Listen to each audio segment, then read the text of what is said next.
வணக்கம் நண்பர்களே, நான் உங்கள் டீன் 68 ஆட்டோகிராம் பேசுகிறேன். இன்றைக்கி எதை பற்றி பேச போகிறோன்னா, இப்போ 2 நாளாக நடந்துகிட்ருக்கேன் இந்த auto drivers versus Ola, Uber, rapid taxi drivers இவங்களுக்கு நடுவில் இந்த பிரச்சனையை பற்றி என்னென்னு பேசப்போம். இந்த பிரச்சனைக்கு யார் காரணம்னு பார்த்தா மக்களாக நீங்கள் தான் காரணம். இவன் எப்படி சொல்கிறான்னு நினைக்காதீங்க, நல்லா யோசிச்சு பாருங்களேன். நீங்கள் நினைக்கிற ஒரே ஒரு விஷயம் என்னன்னா, அந்த ஆட்டோ ஃபேர் கூட இருக்குது, அதிகமாக இருக்குது, அதனால தான் நாங்கள் ரேபிட்டில் போகிறோம், ஓலா ஊபரில் ட்ரை பண்ணுறோம், பைக் டாக்ஸி ஃபாலோ பண்ணுறோம் அப்படின்னு நீங்கள் சொல்கிறது புரியுது. அதுக்கு என்ன காரணம்னு தெரிஞ்சுக்கங்க. ஆட்டோ ரேட்டு ஃபேர் ஏன் இவ்வளோ கூட இருக்குது, நாங்கள் ஏன் இவ்வளோ கூட கேட்குறோம் அப்படின்னு அது தெரிஞ்சுக்கிட்டு நீங்கள் நாங்கள் கேட்குறது சரியாக தப்பான்னு நீங்கள் புரிஞ்சுக்கிட்டிங்கன்னா நமக்கு நடுவில் இந்த பிரச்சனை வராது. நாங்கள் கூட வாங்குகிறோம், கம்மியாக வாங்குகிறோம் அப்படிங்கிற ஒரு பிரச்சனை உங்களுக்கு அந்த ஒரு எண்ணம் வராது.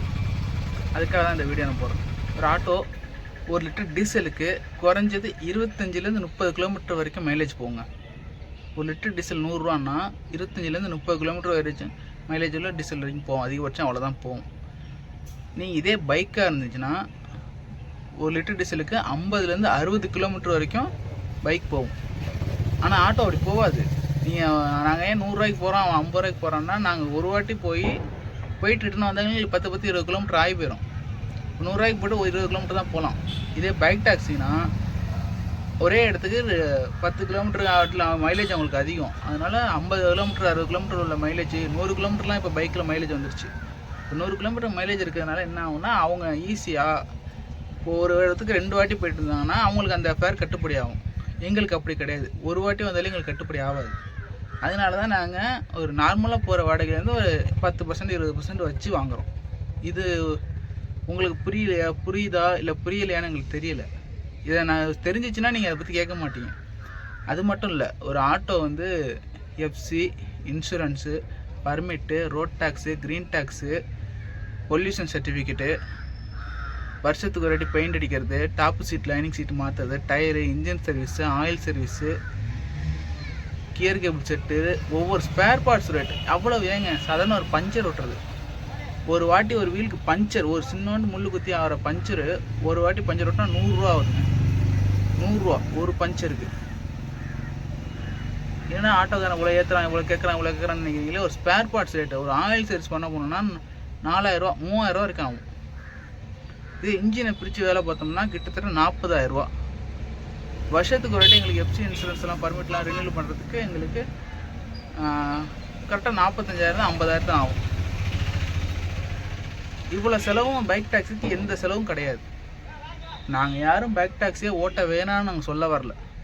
ஓட்டுங்க, எஃப்சியை கொண்டு வாங்க, பர்மிட்டை கொண்டு வாங்க, டீ போர்டை மாற்றுங்க, பர்மிட் லைசன்ஸ் எடுங்க. இப்போ எங்களுக்கு ஆட்டோ ஓட்டுறதுக்கு பேட்ச் லைசன்ஸ் கேட்குறாங்க. பேட்ச் லைசன்ஸ் இல்லைனா ஃபைன் போடுறாங்க, இன்சூரன்ஸ் இல்லைனா ஃபைன் போடுறாங்க. பைக் டாக்ஸி அந்த மாதிரி இது இருக்கா? இன்சூரன்ஸ் கிடையாது.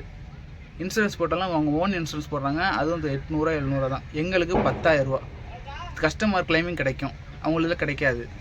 பைக் டாக்ஸி ஓட்ட வேணும்னு நாங்கள் சொல்லலை.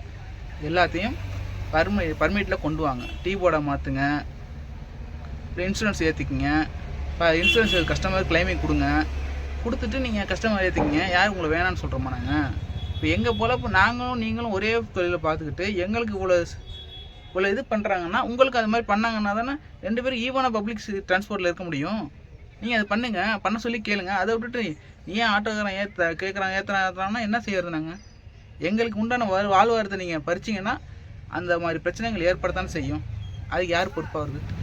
படிச்சுட்டு வேலையே இல்லாமல் இருக்க எத்தனையோ ஆயிரம் இளைஞர்களுக்கு இந்த ஓலா, ஊபர், ரேபிடோங்கிற மாதிரி பைக் டாக்ஸி நல்ல பயனாக இருக்குது. அது ஒரு எம்என்சி கம்பெனி, மல்டிநேஷ்னல் கம்பெனி, அவங்களால நம்மளை தடுத்து நிறுத்த முடியாது. வேலை இல்லாமல் இருக்கவங்களும் இவங்களையும் நம்ம தடுத்து நிறுத்த முடியாது. ஏன்னா இது அவங்களோட வாழ்வாதாரம். அதனால் ஆட்டோ டிரைவர்ஸும் பைக் டாக்ஸி ஓட்டுறவங்களும் சண்டை போடாதீங்க. சண்டை போட்டு ஒன்றும் பிரச்சனை கிடையாது, மனஸ்தாபம் அதுதான் ஆகும். சண்டை போட்டுக்காதீங்க. ஒரு ஆட்டோ டிரைவர் அவங்க குடும்பத்துக்காக உழைக்கிறாருன்னா, பைக் டாக்ஸி ஓட்டுறவங்களும் அவங்கவுங்க குடும்பத்துக்காக தான் உழைக்கிறாங்க.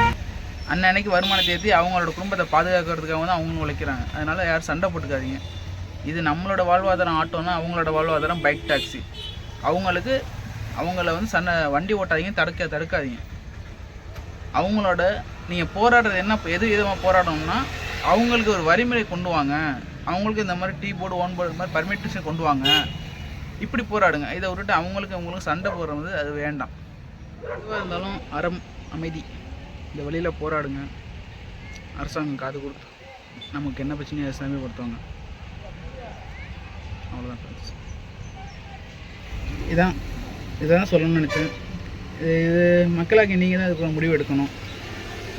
எங்களையும் வாழ வைங்க, அவங்களையும் வாழ வைங்க. அவ்வளோதான். தேங்க்ஸ்.